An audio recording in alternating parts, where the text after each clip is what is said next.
रिया आज खूप दिवसांनी आपल्या माहेरी जात होती. 2 दिवसाचा मुक्काम होता. कधी एकदा घरी पोहोचते असे तिला झाले होते. एकदाची ती घरी पोहोचली. आई तर वाट पाहत होती. आज तिच्यासाठी आईने खास मेजवानी केली होती. बाबाही आज हाफ डे टाकून येणार होते. रियाचा भाऊ कॉलेजला गेला होता. आज खूप दिवसांनी आपली ताई येणार म्हणून तोही खुश होता. दुपारी सहभोजनाचा कार्यक्रम होता. दुपारी बाबा, आई, रिया आणि तिचा भाऊ कृषभ यांनी सहभोजन केले. गप्पा टप्पा नि संध्याकाळ कशी सरली कळलेच नाही. दुसऱ्या दिवशी गप्पा गोष्टी आठवणीत गेले. ते 2 दिवस रियासाठी अनमोल होते. परतीचा दिवस उजाडला. घराबाहेर पाय पडायला तयार नव्हते, पण सासरी तर जायलाच हवे होते. रियाने बॅग घेतली. आईबाबाचा निरोप घेऊन ती घराबाहेर पडली. तिने आईकडे पाहिले. आईचे डोळे पाणवलेले, तिलाही डोळे भरून आलेले, पण लपवत ती निघाली. थोड्या अंतरावर पोचल्यावर तिने मागे वळून पाहिले तर आई दारात उभी होती. तिने आईला हात दाखवला आणि हळूहळू ती आईच्या नजरेआड गेली. बस उभी होती. रिया पटकन बसमध्ये जाऊन बसली. बस सुटायला वेळ होता. रियाला डोळे भरून आले होते. तिने आपल्या रुमालाने डोळे पुसले आणि ती विचार करू लागली.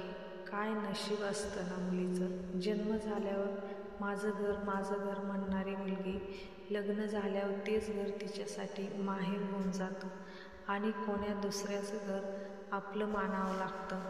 वयाची काही वर्ष आपल्या माणसांबरोबर काढावी लागतात.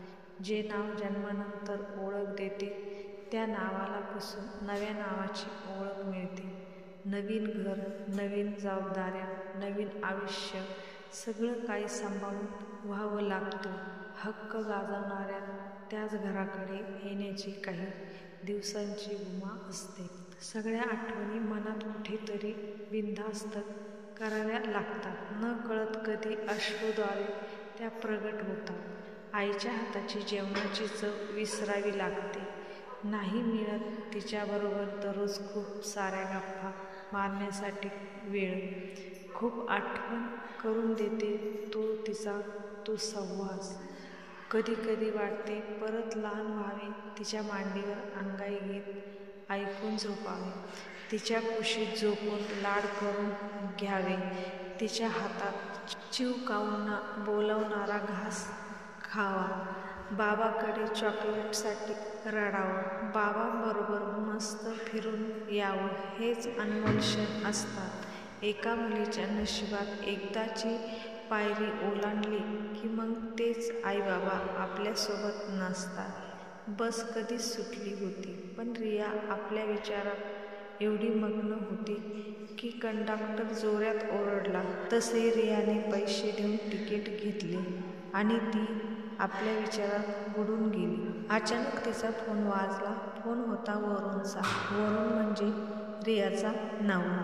बोलून तिने फोन ठेवला आणि ती स्वतःशी संवाद साधू लागली. नशिबाने मला चांगला नवरा मिळाला, खूप प्रेम करणारा. लग्नानंतर त्याने मला खूप सांभाळून घेतलं.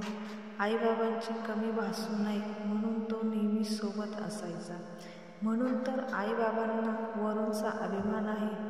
आता तिला आतुरता होती त्याला भेटण्याची. एवढ्यात बस थांबली. पाहते तर वरूण तिला घेण्यासाठी आला होता.